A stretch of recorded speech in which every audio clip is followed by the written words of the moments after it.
মাননীয় মডারেটর বিজ্ঞ বিচারক মণ্ডলী, উপস্থিত সুধী, সবাইকে আমার সালাম ও আদাব জানিয়ে আমি শুরু করছি আমার পক্ষ দলের প্রশ্ন ছুড়ে রেখে যাওয়া উত্তর দিয়ে আগে। আচ্ছা, উনি প্রশ্ন করেছিলেন প্রযুক্তির কারণে করোনাকালীন আমরা কি শিখেছি। আসলে আপনি ক্লাস 4-5-এ দেখে থাকবেন আপনি তাদের কতটুকু পঠন বা শিখন ফল অর্জন করতে পেরেছিল তারা আপনার অনলাইনের মাধ্যমে, সেটা আপনি বাস্তব প্রমাণ পাচ্ছেন। সেটা নিয়ে আমি আর যুক্তিতর্ক করতে যাব না। আমি বলতে চাই একটা প্রবাদ আছে, কিসের মধ্যে কি, পান্তা ভাতে ঘি। ঠিক আছে, তাই বলতে পারি বাংলা পাঠদানে যদি প্রযুক্তি ব্যবহার অন্যতম কার্যকর উপায় হয়ে থাকে সেটা হবে পান্তা ভাতে ঘি খাওয়ার মতো। ঠিক আছে, আর শিক্ষা উপকরণের একটা বৈশিষ্ট্য হচ্ছে সহজলভ্যতা। আপনার ক্লাসের মধ্যে প্রযুক্তি হচ্ছে একটা ব্যয়বহুল বিষয়। সেই প্রযুক্তি এবং কি চাহিদা যোগানের অসামঞ্জস্যতা, আপনি কতটুকু কবে কোন শ্রেণীতে কতটুকু ক্লাস নিয়েছেন প্রযুক্তির মাধ্যমে, প্রজেক্টরের মাধ্যমে আপনি বলে দেখবেন। আমি প্রশ্নটা ছুড়ে গেলাম এবং আপনি বললেন যে আপনার ক্লাসে আপনার স্কুলে একটি প্রজেক্টর আছে, শ্রেণী 3টি, আপনি 3টি শ্রেণীতে কিভাবে প্রজেক্টরের মাধ্যমে ক্লাস নিয়ে নেবেন? আচ্ছা, এরপর দক্ষ শিক্ষকের অভাব, প্রশিক্ষণের অভাব, বিষয়বস্তু উপস্থাপনের অসুবিধা, সময়ের অপচয় ইত্যাদি হচ্ছে প্রযুক্তির অনেক সমস্যা। আবার আমি ইদানিং দেখেছি গ্রামের হাঁটাচলা করতে অভিভাবকরা বলে, মাস্টার মশাই স্কুলে থাকি আমার বেটি মোবাইল কিনে দিবা কইছে, তোমরা ক্লাসত কি পড়ান যে হচ্ছে মোবাইল লাগিবে। এটা আমাদের জন্য খুবই দুর্ভাগ্যজনক। এটা আপনার জন্য লজ্জাজনক কিনা এটার আপনি যুক্তি খণ্ডন দিয়ে যাবেন। আচ্ছা, এছাড়া আমি বলতে পারি যে দক্ষ শিক্ষক তার আন্তরিকতা যদি থাকে, প্রযুক্তি ছাড়াও বাংলা বিষয় আমরা খুব ভালোভাবে পাঠদান করতে পারবো বলে আমি মনে করি। এজন্য প্রযুক্তি কোনো বাংলা শেখার ক্ষেত্রে অন্যতম মাধ্যম নয়, শিক্ষকই হচ্ছে তার ম্যানুয়ালের মাধ্যমে একটা শিক্ষার্থীকে সুন্দরভাবে বাংলা পাঠদান করতে পারে। ধন্যবাদ বিচারক মণ্ডলী। দলনেতা ফাদু স্যার আমাকে একটা কোশ্চেন বলে গেলেন যে আমরা করোনাকালীন সময় প্রজেক্টরের মাধ্যমে কতটুকু শিখন ফল অর্জিত করতে পেরেছি। তাকে আমি খুব ভালোভাবে বলে দিতে চাই, করোনাকালীন সময় সব প্রতিষ্ঠান অফ ছিল।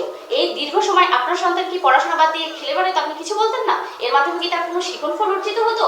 নাকি অনলাইনে ক্লাস করে তার কিছু পরিমাণ হলো, একটা পয়েন্ট হলেও সে পড়েছে, পড়তে বসেছে, তার কিছু না কিছু অর্জিত হয়েছে। আর একটা কথা বললেন, গ্রামে যেতে আপনার অনেক অভিভাবক বলে যে মোবাইল ফোন কেনার কথা। এখন এই 2024 সালে স্মার্ট বাংলাদেশে আসে এমন কোনো ফ্যামিলি নাই, এমন কোনো বাসা নেই, এমন কোনো পরিবার নাই বা এমন কোনো ব্যক্তি নাই যাদের সামর্থ্য রয়েছে তারা অবশ্যই একটা স্মার্টফোন কিনে। সবার হাতে স্মার্টফোন রয়েছে। স্মার্টফোনটা কিসের জন্য রয়েছে? সেটা ভালো ব্যবহারের জন্য। আপনার নাকি ভিডিও গেম, পাবজি এসব খেলতে বলেনি। আপনি যদি ভালোভাবে সঠিকভাবে ইউজ করেন অবশ্যই সেটা সুফল আপনি পেয়ে থাকবেন। আর আপনি যদি সেটা সঠিকভাবে ইউজ না করেন কুফল তো হবেই। এখানে কোশ্চেন করার কি আছে? আমি কিছু বুঝলাম না বা আপনি কি বুঝছেন সেটাও বলতে পারছি না। শ্রেণীতে প্রজেক্টরের ব্যবহার নিয়ে আপনি কথা বলেছেন। প্রজেক্টর আমার একটা, শ্রেণী হচ্ছে আমার 5টা, সমস্যা নেই। আমি হচ্ছে শ্রেণীভিত্তিক আমি সেটা ভাগ করে দিতে পারি, অথবা আমি তাদের একটা গ্রুপিং ক্লাসের অ্যারেঞ্জ করতে পারি। আর প্রতিদিন বাংলা ক্লাসে যে আমাকে নিয়ে যেতেই হবে সেটারও কোনো আমি মনে করি না। আমি এটা ভাগ করে দিয়ে দিতে পারি, সেটা আমার একটা মেনটেন থাকবে। আমি কিভাবে সেটা ব্যবহার করছি, কাদেরকে দিচ্ছি এবং এর মাধ্যমে তারা কি ব্যবহার করছে। আরেকটা বলেছেন প্রযুক্তির ব্যবহারের কুফল। প্রযুক্তির ব্যবহারের কুফল এর আগেই বলে গেলাম। প্রযুক্তির ব্যবহার সঠিকভাবে নিতে পারলে এটা আপনার সুফল বয়ে নিয়ে আসবে, সুফল বয়ে না নিয়ে আসতে পারলে আপনার সেটা কুফল তো হবে। সেটা মেনটেন করতে হবে একমাত্র আপনাকে। প্রযুক্তি এমন একটা সিস্টেম, সেটা ব্যবহার শুধুমাত্র আপনার উপরেই ডিপেন্ড করে। এটা আপনাকে মনে রাখতে হবে, একমাত্র আপনার উপরেই ডিপেন্ড করে। এখন আপনি যদি এই যুগে এই বর্তমান অবস্থায় বাস করে বলেন আমি প্রযুক্তি ব্যবহার করবো না, তাহলে আপনার হচ্ছে আদিম যুগে বসবাস করা উচিত ছিল। বর্তমানে বসবাস করতে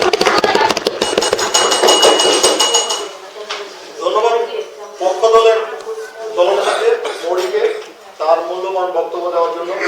এ পর্যায়ে তৈরি থাকবেন বিপক্ষ দলের বক্তা পাবেল, নির্মল শিশু সরকারি প্রাথমিক বিদ্যালয়ের সহকারী শিক্ষক। পাবেল, আপনার সময় 3 মিনিট। 2 মিনিট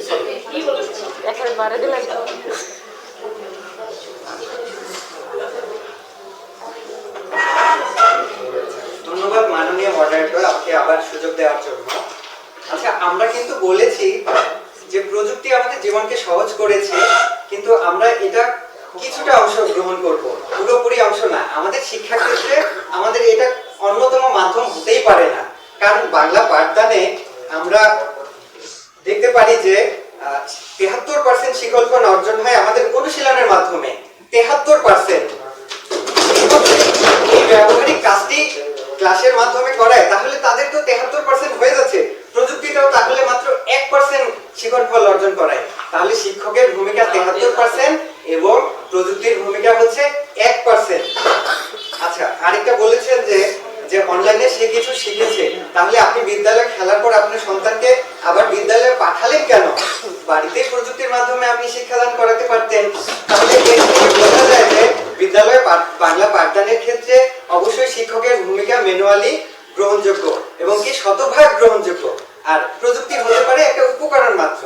ঠিক আছে, আরেকটি বলতে পারি আমি যে বেহুলা লক্ষিন্দরের নিচ্ছিদ্র লৌহবাসরে যেভাবে বিষাক্ত কালনাক দংশন করেছিল, ঠিক তেমনি ভাবে প্রযুক্তির অপব্যবহার ভয়ার্থ ছবলে শিক্ষার্থীরা শিক্ষা পেল। আজকে তারা বিজ্ঞান কেড়ে নিয়েছে, আমাদের আবেগ দিয়েছে বেগ। প্রযুক্তি আমাদের বাংলা কতটা শেখাতে সাহায্য করেছে তা হচ্ছে আমরা আজ প্রমাণ পাচ্ছি।